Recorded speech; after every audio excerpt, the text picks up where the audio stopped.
আল্লাহ আল্লাহ, তুমি আমারে কি পরীক্ষার মধ্যে ফালাইলা? রাত পয়লেই আমার পরীক্ষা, আর আমি এখন ঘর ছাড়া। আল্লাহ, আমারে আজকে রাতটা থাকার মতো ব্যবস্থা করে দাও আল্লাহ। আপনি এত রাতে এখানে কি করেন? আচ্ছা, আপনি দূর থেকে দেখে আপনার চেনা চেনা লাগলো, এত রাতে এখানে কি করেন? কই যাবেন? চলেন আপনার দিয়ে আসি। তা তো আমি নিজেই জানি। ঢাকায় অনেক আশা নিয়ে আইছিলাম, মনে হয় না আমার কোনো আশা পূরণ হইব। কেন, কি হচ্ছে? রাত পোহালেই আমার মেডিকেলের ভর্তি পরীক্ষা। যে বাড়িতে থাকতাম ওইখান থেকে আমার এত রাইতে বের করে দিচ্ছে। আমি যে এত রাইতে কই যামু কই থাকমু কিছু বুঝতাছি না। আল্লাহর দুনিয়ায় আল্লাহ কোনো না কোনো একটা ব্যবস্থা করে রাখছে।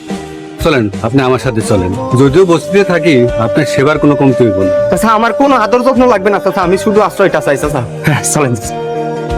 উনিকে গ্রাম থেকে আইছে, ওই যে ডাক্তারি ভর্তি পরীক্ষা আছে না, ওইটা দিব। হয় কিন্তু আমাকে এখানে থাকতে। আমগুলো থাকবো বস্তিতে। আমার তেমন কোনো চাহিদা নেই, শুধু পড়ার জন্য একটু জায়গা দরকার। এমনিতেই এত ঝামেলার মধ্যে একটু পড়তে পারি। কাল সকালে আমার পরীক্ষা দিয়েই গ্রামে চলে যাবো। যত দিন মন চায় আমগো এনে থাকো, লেখাপড়া করো। তুমি তো আমাদের পোলার মতোই। আপনারা অনেক ভালো মানুষ, আমার জন্য আপনারা দোয়া করবেন। আমার কাল পরীক্ষা। হ্যালো রাতুল, হঠাৎ করে আমাদের সিঙ্গাপুর যেতে হচ্ছে। কবে যাবে? কাল সকালে। তাহলে আমি সকাল সকাল রেডি হয়ে চলে আসবো। তুমি আসবে কেন? তোমার আসতে হবে না, আমরা তো ভোর রাতে এয়ারপোর্টে চলে যাবো। আচ্ছা, কবে আসবে? এখনো শিওর বলতে পারছি না। সব গোছানো কি শেষ হয়েছে? হ্যাঁ ড্যাডি, সব গোছানো কমপ্লিট। অফিসে কিন্তু তালা লাগানো হয়ে গেছে। এতগুলো লোকদেরকে ঠকে আমরা কি পালিয়ে যাব? হ্যাঁ যাবো, আমরা যা করছি নিজেদের ভালোর জন্য করছি। কিন্তু রাতুল তো আমাকে সত্যিই ভালোবাসে। এইসব মিথ্যে আবেগ দিয়ে জীবন চলে না। আল্লাহর কাছে দোয়া করি, আল্লাহ তোমার অনেক বড় করুক। প্রত্যেকটা ঘরে যেন তোমার মতো পোলা জন্ম নেয়। আমি মন থেকে দোয়া করতেছি, তুমি একদিন এই শহরের সেরা ডাক্তার হইবা। আমি আমার সাধ্য মতো চেষ্টা করি। কাল রাইতে যদি আপনি আমার এই উপকারটা না করতেন, আজকে আমি পরীক্ষা দিতে পারতাম। আমার স্বপ্নই রয়ে যায়।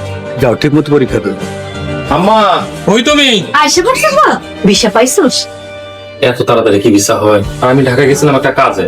আমি তো ভাবছিলাম ঢাকায় গেছস, একটা সুখবর নিয়ে আইছি। একটু ধৈর্য ধরো, অস্থির হইও না, সুখবর ঠিকই পাইবা। আম্মা, আব্বা, কই তোমরা? আম্মা, সেই লাইছি হাড়ের মতো চিল্লাইতেছিস কেন? তুই যে আইছস সেটা তো আমরা দেখতাছি। না, অনেকদিন হইলো সবাইরে দেখি না তো, তাই। তুই কেমন আছস? তোর ভিসার খবর কি? ভিসা হয়ে যাবো। আর তুমি এত তাড়াতাড়ি ঢাকা থেকে চলে আসলা কেন? পরীক্ষা তো শেষ, রেজাল্ট দিতে তো কিছুদিন সময় লাগবে। একেবারে ডাক্তার হইয়া সাত মুখটাই দেখাইতে আইতি, এখন আবার আইতে গেলি কেন? আমার ঢাকায় থেকে কি করুম? ঢাকায় থাকতে যে খরচ, তাই চলে আইছি। ঢাকায় থেকে টাকা পয়সা কামাই করতি।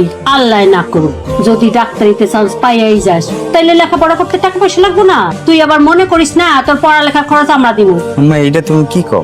রাতুল আর কলির পড়ার খরচ তো তোমরাই দিছো, আমারটা দিলে কি ক্ষতি?